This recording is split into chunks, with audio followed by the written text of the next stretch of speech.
In the program, the making of We Are the World, Jane Fonda says, and I quote, "Here they met, the living legends of rock and roll, Ray Charles, Bob Dylan, Bruce Springsteen, Michael Jackson and Tina Turner. Have you come to terms with yourself as a legend?" Well, I've been around a long time, huh? I don't think I think about it. You know, I'm totally aware of the fact is that my career started way back when, but I really don't think a lot about legends and power and people following what I do. I think it's because I don't write songs, I don't produce myself. I think if I was in the production end of it, but I'm performing, you know, it's just performing and enjoying my work, so I don't think so much about titles. I've just read your book, Tina, and it certainly is not a book about sort of somebody who thinks of herself as a super megastar or legend. To me, it's a very private and warm and in many ways shocking book. What made you write it? I was really, every press conference was asking me about my past. Yeah. It was beginning, I was becoming angry. I didn't want to talk about something that I was trying to finish or that I had finished, and almost just tying me to a life that I finished already. I finished that phase of my life. So I felt, there were two other books written before this one, and I felt that it wasn't really accurate. It was just clips taken from other magazines and all, and just felt it was time, well, maybe if I write the book and really let everybody know how it was, maybe they'll get off my back about singing that music going back and that, you know, my goodness, how much can you give to the people? So I just felt it would stop the questions, because there it would be. And then they wanted to know why. So. Yeah, you can't win. No. We're not going to go into details about your married life. You were married to Ike Turner for 16 years and he mistreated you. But I have to tell you that after I read the book, I went back and saw some recordings of the two of you. And I personally started hating this guy, whereas you seemed to be having a good time with him on stage. Can you explain or describe the mixed emotions you must have had? Well, look what you're doing to yourself. You're going way back into time getting upset, aren't you? Yeah. It's like now, it's almost as if you had a boss and you were going into work every day and he frustrated you, but you needed the work. So you worked under stress, you cried, or you did whatever you had to do. That was how it was. It was just years and years of that. It becomes almost like a way of life until you find a way out. It was sort of like, there's a lot of people, I'm sure in one way or another, still doing it, but not under a marriage basis, but under the basis of a job, or just any given situation. It's not sometimes just in a marriage those things happen. They happen in almost everyday life in different forms. It comes in different forms, those situations. Sure. Depression and anger and frustrations and hate. How you, as an artist, but also as a private person, may have influenced other women of today?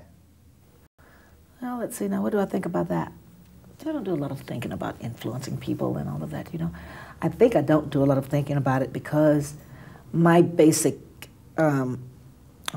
reputation is raunchy rock singer. What woman wants to be a raunchy rock singer first? So you're not thinking that you're influencing anyone there, because everybody wants to be glamorous and beautiful on stage, and I'm just the opposite of that. So I didn't put much thought into influence in that sense. I think now that this book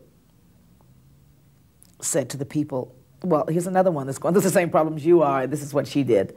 And so it's just a matter of like thinking what you want for yourself in your life, and don't give up on what you want. That's what basically, if you read the book, you would think, and she's still going. So that's what I think basically the influence on women is now, is to say, like, just stop thinking about age and all the things that's been done already. You can't do anything about what's been done. It only takes time and stress.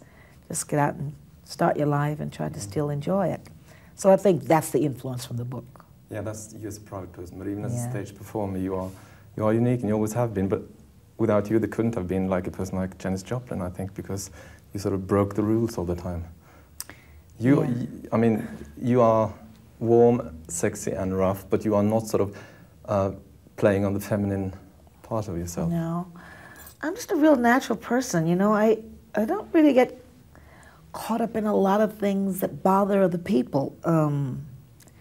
My attitude about the life is that you should try to enjoy it as much as you can, because the world within itself is one big school and one big education, and you have to try to make the best of it.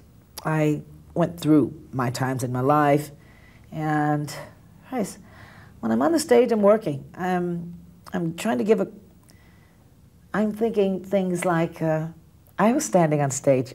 Mick Jagger came once to see the production and what was happening in my work, and he decided to come on stage, you know. And you're on stage, you're thinking about your work and what you want to do, and I'm thinking, well, what do I want out of my career?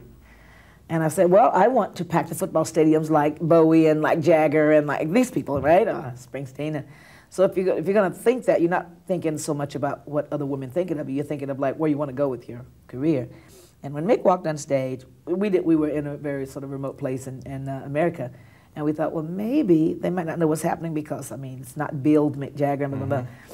So we said, okay, if when we start the music, if they sort of don't really know, I'll just sort of go, you know what, Mick Jagger, forget it. It was one of those nights when you figure, oh goodness, he would have been here tonight, because the crowd was, they just came to see, and they were wondering, and they were sort of sitting. It wasn't bad, but it wasn't really. Mick came on stage, that whole place went wild, and I said, all right, there it is, you know. You think, what do you want to do? You're not thinking so much about what people think of me and I. You're thinking, what do I want to do? Where do I want to get? What do I have to do to pack a stadium? What am I going to do with this career of mine in terms of leaving some mark? It's like, Aretha Franklin could have packed those stadiums or whatever, and she didn't. We're talking about, if you're going to do it, see what that feels like to walk out on a stage with millions of people there, and they really came to see you.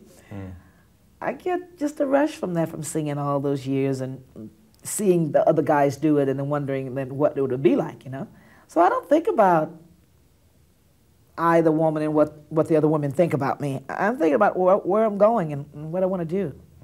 Still enjoy doing that, yes. I still cover on stage, yes. It's like listening to the radio. You don't just listen to one artist and when he's off, you turn the radio off. You listen to all the music. I like to sing all the music, and I sing mine and everybody's, you know, so good. That's sort of my attitude about the singing. Yeah, and that's performing, isn't it? Yeah, that's performing. I really feel that way. Because a lot of people feel they have to do everything themselves. Yeah, this is my music, this is what I have to offer you, this is my work. Oh, fine, give me yours, I'll take it.